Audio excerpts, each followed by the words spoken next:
مجھ سے ابھی چند دن پہلے ایک بچی نے سوال کیا، وہ کون سا اے آر وائی کی وہ لڑکی ہے نا، جہاں زیب پارس جہاں زیب سما، اچھا اس نے مجھ سے سوال کیا کہ عمران خان صاحب نے جو مدینے کی ریاست کا تصور دیا تھا تو اس میں کامیاب کیوں نہیں ہوئے؟ میں نے کہا ریاست مدینہ کوئی بلڈنگ تھی جو انہوں نے بنانی تھی تو وہ بن نہیں سکی اور 2 منزلہ رہ کے کام مک گیا۔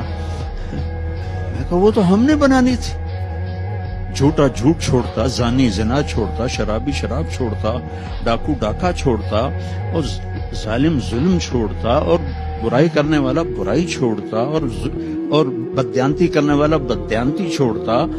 ریاست مدینہ تو ہم نے بنانی تھی، اس نے تو تصور دیا، اور پہلا شخص ہے جس نے یہ تصور دیا کہ ہم مدینے کی طرف لوٹنا چاہتے ہیں۔ لوٹ پیچھے کی طرف ہے گردش ایام، تو ہم پیچھے کی طرف لوٹنا چاہتے ہیں۔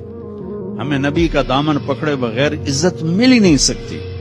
ساری دنیا کے اولیاء کرام وہ کابینہ بن جائیں، اور سارے دنیا کے بڑے بڑے اولیاء صدر وزیر اعظم بن جائیں، اور میری قوم جھوٹ پہ ہو، اور بددیانتی پہ ہو، اور ظلم پہ ہو، اور رشوت پہ ہو، اور زنا پہ ہو، اور شراب پہ ہو، اور جوئے پہ ہو، اور ماں باپ کی نافرمانی پر ہو، اور حقوق مارنے پر ہو، تو اللہ کی قسم یہ بھی ہمارے حالات نہیں بدل سکتے۔ اللہ تعالیٰ، میں نے ایک آیت پڑھی تھی خطبے میں کہ اللہ تعالیٰ نے کہا کہ تمہیں ایک بستی کا حال سناتا ہوں۔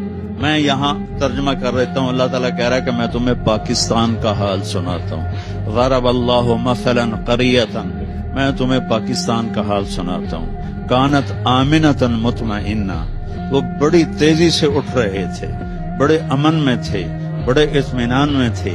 یاتیھا رزقھا رغدا من کل مکان، میں نے ان کے لیے رزق آسان کر دیا تھا۔ وہ زمین خزانے اگلتی تھی، آسمان پانی برساتا تھا۔ فکفرت بانعم اللہ، پھر وہ میرے آگے جھکنے کی بجائے شیطان کے ساتھی بن گئے، اور انہوں نے غلط راہوں کو اختیار کیا، جھوٹ دھوکہ۔ مطلب یہاں بددیانتی کرنا کوئی جرم نہیں رہ گیا۔ کتنے ہماری تباہی کی بات ہے کہ ایک آدمی خزانہ کھا جاتا ہے، ایک آدمی پورے محکمے کے پیسے سمیٹ لیتا ہے، اور وہ معاشرے میں معزز ہوتا ہے۔ یہ عجیب بات ہے۔ تو اللہ تعالیٰ نے کہا پھر جب